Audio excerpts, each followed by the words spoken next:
तपाईले मोबाइलबाट भिडियो बनाउँदाखेरि तपाईको भिडियोमा त्यति भने जस्तै क्वालिटीको साउन्ड हुँदैन। भिडियो जस्तो सुकै होस् तर साउन्ड अथवा भोइस भएन भने तपाईको भिडियो अलिकति केही नपुग्या जस्तो हुन्छ। त्यसैले भिडियो बनाउँदाखेरि साउन्ड क्वालिटी एकदमै जरुरी छ।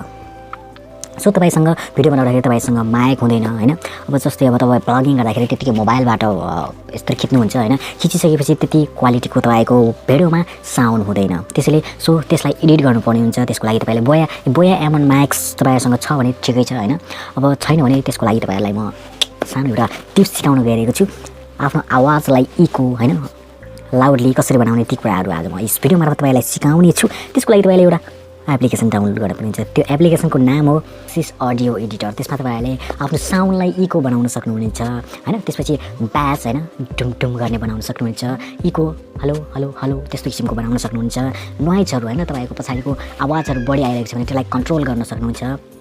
तपाईले प्ले स्टोरमा गएर मजाले डाउनलोड गरेर आफ्नो भिडियो क्वालिटी एकदम राम्रोसँग बनाउन सक्नुहुन्छ। lexis अडियो एडिटर एडिट गर्न आउँदैन यी साउन्डहरु अडियोहरु एडिट गर्न आउँदैन भने म छिटै तपाईहरुको माझमा अर्को भिडियो lexis अडियो एडिटरको बारेमा सानो तपाईहरुलाई बुझाउने तरिकाले बनाएर छिट्टै नै भिडियो अपलोड गर्दिने छु। सो आजको लागि सानो टिप्स लिएर आएको थिएँ तपाईहरुलाई आफ्नो भिडियोमा साउन्ड क्वालिटी कसरी राख्ने बेस्ट भन्दा बेस्ट साउन्ड क्वालिटी कसरी राख्ने तपाईले एकचोटी ट्राई गरिहाल्नुस् हैन। तपाईलाई एकदमै मोटिभेसनल भिडियो बनाउँदै हुनुहुन्छ भने तपाईहरुको लागि एकदमै इम्पोर्टेन्ट चाहिन्छ। इम्पोर्टेन्ट तपाईलाई त्यही एप्स एकदमै जरुरी छ।